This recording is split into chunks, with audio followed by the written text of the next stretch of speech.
Okay, we have simplified ratios, we've solved proportions. We're now going to take our proportions to a different level in the sense that we're going to look at percent proportions. Now, you have seen percent proportions before.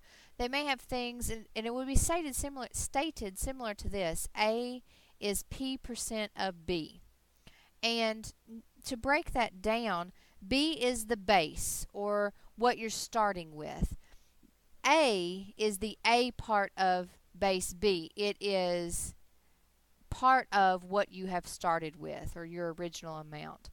Now, if you look at the algebra, this is one way that you can design your percent formula, your percent proportion. A over B equals percent over 100, keeping in mind that A is your part and B is your base. B cannot be 0, and we've talked about not being able to have 0 in the denominator of a fraction. But another way that you may have seen this written, and one way that we'll discuss it often in this video, is over of equals percent over 100.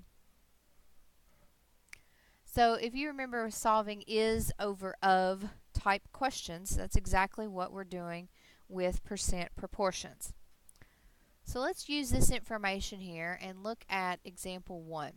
What percent of 56 is 42? Now, very short question, but there are three very important things that you need to be able to visualize when you read this problem. First of all, it says what percent.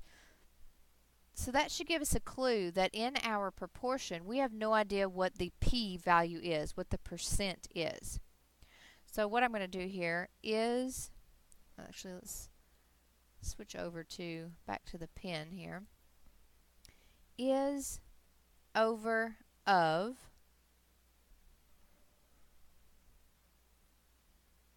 equals percent over 100. So going back to my highlighter here, the percent, I highlighted that in yellow. That's what they're asking for. So this is what we don't know, the percent. Now the next part says of 56. Now if we think back to what we had in our definition here, the B, the of B, B was our base in our ratio. So we know our B value, our base is 56. So we actually know this value. And then the rest of this is 42. Well, the only thing you have left over in your proportion now is your A value, your part of B. This is your part. So is will be our 42. So being able to, and that's why highlighters are so useful, if you can pull out and match up what is it that you know and what is it you don't know in order to write your proportion, then this will help to eliminate mistakes. So let's fill in all the pieces that we have here. 42 is, and 56 is the of. That's our base. So there's our ratio, 42 over 56. That's equal to our percent that we do not know over 100. Well, now we have a simple proportion. Cross multiply 42 times 100. That should be something you can do without a calculator. 4,200, 4,200 equals, and then cross multiply the other two values together, 56 times P, which is just simply 56P. So now you have a one-step equation. This is an easy one. The inverse of multiplying by 56 is to divide by 56. So if I divide the right-hand side by 56, I have to divide the left-hand side by 56. And I'm going to get 75 equals P. Well, when you write this, you want to make sure that you write this correctly. P represents the percent out of 100. So let's go ahead and write this the way we know to write percents, 75%. So 42 is 75% of 56. So take this information and pause your video and try this Your turn, question 1. Alright, so this question, if you're following along with what we did in example 1, hopefully you used a highlighter if that's helpful to you to match up what it is you're missing and the pieces of the proportion and the ratios that you know. You do have of 90 is 54, and then it asks for what percent.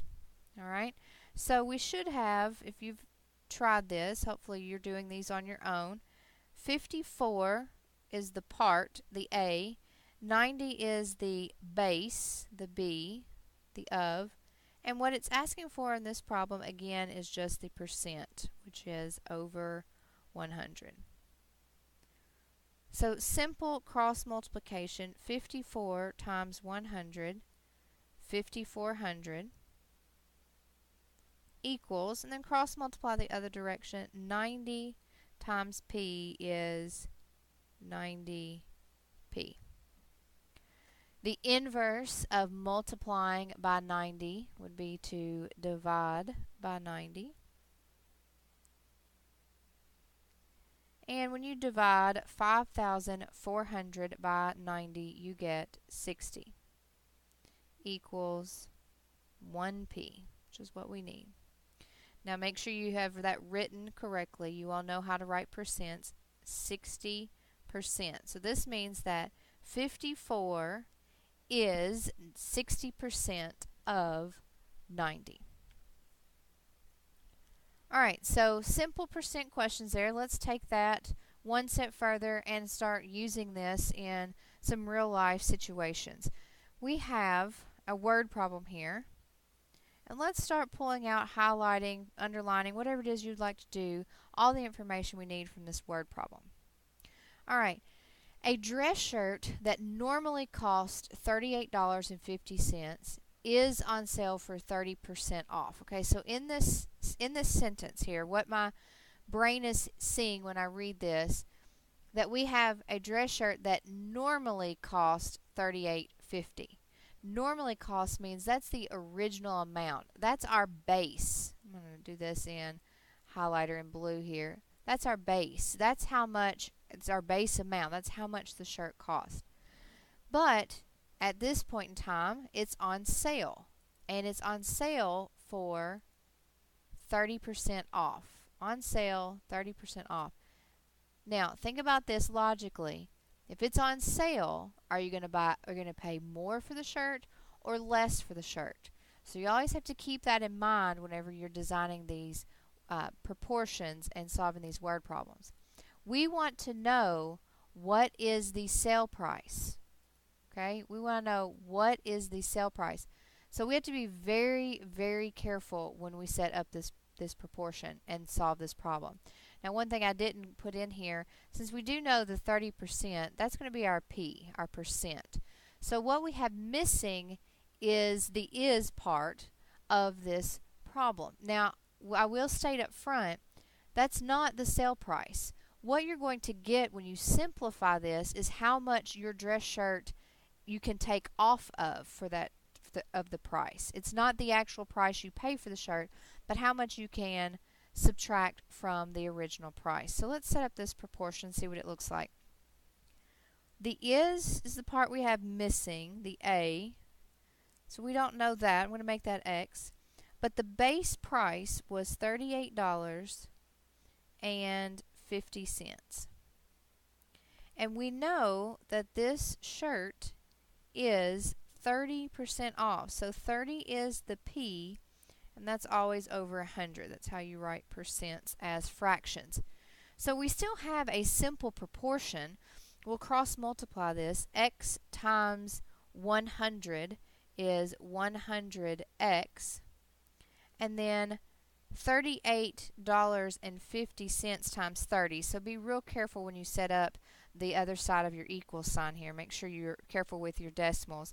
That gives you 1,155.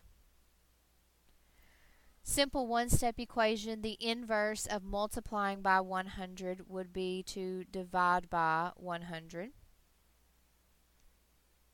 So we're left with 1x equals 11.55. Now, we're talking about money here, so this is $11.55. And again, that's not the sale price. That's not how much you get to pay for this shirt. This is how much you get to take off of the original price. So what you've got to make sure that you do at this point is take the original price of your shirt and subtract the $11.55. That's 30% of $38.50. And we want to find out how much am I going to pay for my shirt. Well, when you subtract those two, you're going to pay $26.95. So use this information and try the Your Turn question 2. Okay, in this problem, you've got the exact same information that you have from the example. We know the percent is 60. We know that the base price, how much these people paid for their car, was $9,000. And we want to know how much they sold the car for. It says they made 60% less than. That's how much they sold it for. So they're losing money on this deal. Okay? So if you have not finished this, now that we've kind of set this problem up, go ahead and solve this proportion, making sure that you solve it the way we did example 2. And when you start video 2, we will look at how to finish out this word problem.